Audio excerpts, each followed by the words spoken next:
everybody, I'm back because every 50 episodes, we like to celebrate reaching a new milestone by reviewing a game that contains sharks, because we all know that sharks make everything better. So today we're going to look at Swordquest Waterworld. Now this game has nothing to do with the Kevin Costner movie, which by the way is a lot better than its reputation. Now if you haven't seen the reviews of Swordquest Earthworld or Fireworld, we say check those out first before diving into Waterworld. But nonetheless, let's go ahead and take Waterworld, let's pop it in my 1700 Pro system and see how it holds up today. Let's go to the game. Swordquest Waterworld was published by Atari and, according to randomterrain.com, was released in October of 1983, originally as a mail-order exclusive from the Atari Club, although some unsold copies may have ended up in retail stores later on. This was the third of what was to be a 4-game series, which was inspired by the Atari 2600 Classic Adventure. There was also a contest connected to each game inspired by the famous Adventure Easter egg, where gamers could try to figure out a secret phrase by deciphering clues using both the game and the included mini DC comic book. Answers for the contest would be mailed to Atari, and finalists for each game would be chosen to compete for a game-specific golden prize encrusted with precious jewels, valued at $25,000 each. A gold jewel-encrusted sword valued at $50,000 would serve as the grand prize once the 4 contest ended, but this was never to be, as the series only made it to 3 games before the company was sold. The prize for Swordquest Waterworld was supposed to be a crown, but it was never awarded. 45 gamers sent in the correct phrase, and apparently 15 finalists were chosen based on an essay tiebreaker, but the sale of Atari ended the contest. Fireworld winner Michael Rideout recalls the finalists being given $2,000 each to end a contest, while the 2 previous winners, who would have been eligible for the grand prize, were given $15,000 each. The back of the box says the following: join the Swordquest Challenge, dive into the depths of Waterworld, and search for clues to win the grand prize of the Waterworld contest, a jewel-encrusted crown made at a cost of $25,000. Capture the crown and compete for the Sword of Ultimate Sorcery, a silver-bladed sword made at a cost of $50,000. You'll need expert hand-eye coordination to navigate the School of Octopi, the Sea of Sharks, and the fast-moving ice flows that block your journey. You'll also need the detective-type mind to figure out the numerical clues of this adventure puzzle game, and to decipher the clues in the accompanying comic book.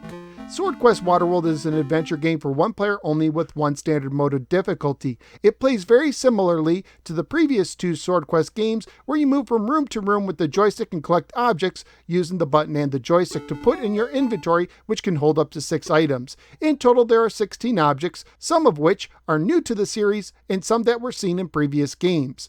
When certain objects are placed in a certain room, you could trigger a hint to show up on the screen. However, there are also several changes to Waterworld that overall made the game much simpler than the previous 2.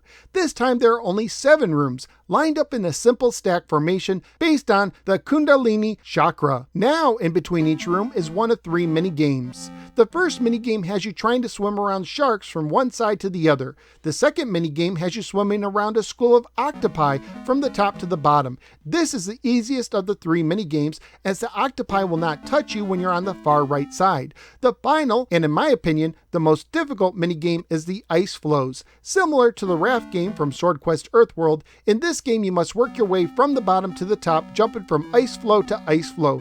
Thankfully, in this game you can actually move your man to the left or right, where in Earthworld you could not.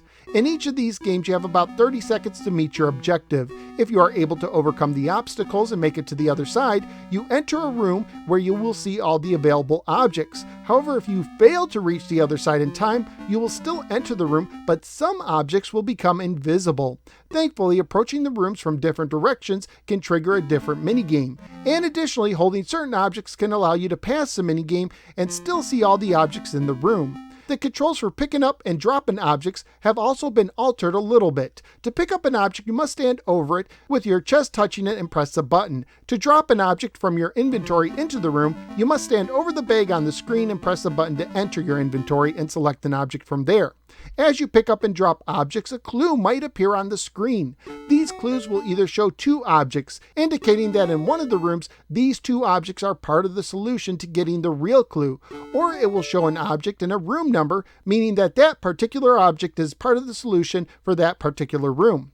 Getting clues have also been simplified. Whereas in previous games you may need to place multiple objects in multiple rooms for a clue to show up, now every clue only uses one of 7 rooms. And in that room you must place at least 4 of the correct objects from a selection of 7 to 8 objects for a specific room to have the clue show up on screen. However, you must also make sure that only the applicable objects are in the room. If done correctly, a 2-digit number will show up on the screen.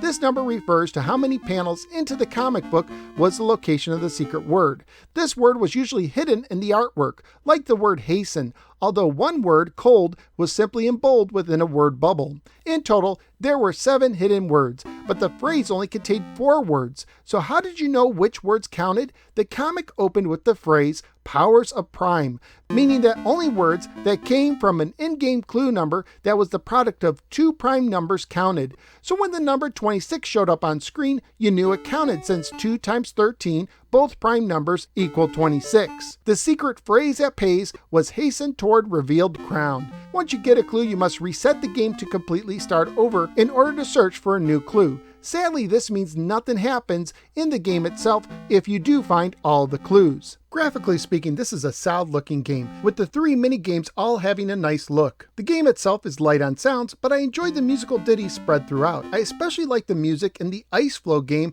I just wish it didn't cut out every time you moved. Family friendly wise, the game would most likely get an E for everyone rating if released today.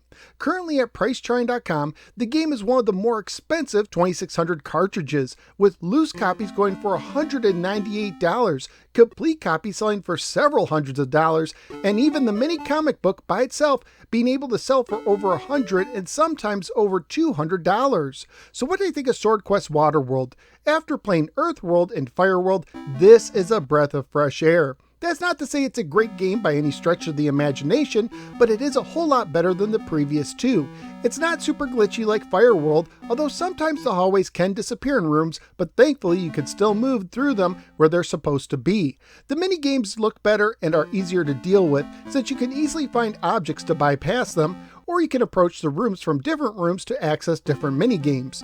The game also made finding the clues much easier by limiting object placement into a single room, giving hints here and there, and even including a small hint book with the game itself. Don't get me wrong, this game still involves a lot of trial and error, which I do not like, but finding the clues in this game was a whole lot easier than the previous 2. As a matter of fact, if I had this game as a kid, I may have been able to find all the clues on my own after a week or 2. In Earthworld and Fireworld, I would have been lucky to find 3 clues in about a year as a kid. Overall, it's not a game I can recommend. There's still too much trial and error involved without a walkthrough, and the lack of an ending is a bummer, but it's easily the best Swordquest game and shows that the series was at least heading in the right direction at the end. So where am I going to rank Swordquest Waterworld? It's not going to be high, but it is going to avoid the bottom of the barrel where its brothers reside. I do like Mr. Dew's Castle more at 220, but I will put it over Skeet Shoot at 221. So out of the 250 games that now ranked for the Atari 2600, Swordquest Waterworld is swimming into the 221 position. Swordquest Waterworld still has too much trial and error to really enjoy much today, but it definitely improved on the previous Swordquest games and is the best in the series. But that's just what I think. What do you think? Let me know in the comments below. Also, please like, share, and subscribe. Follow me both on the Facebook and the Twitter, and click the bell so you don't miss any future videos.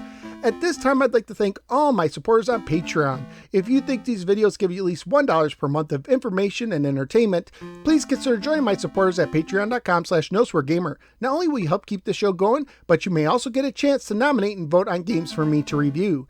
Thank you for giving me a little part of your day and for helping me reach 700 episodes. See you soon for episode 701.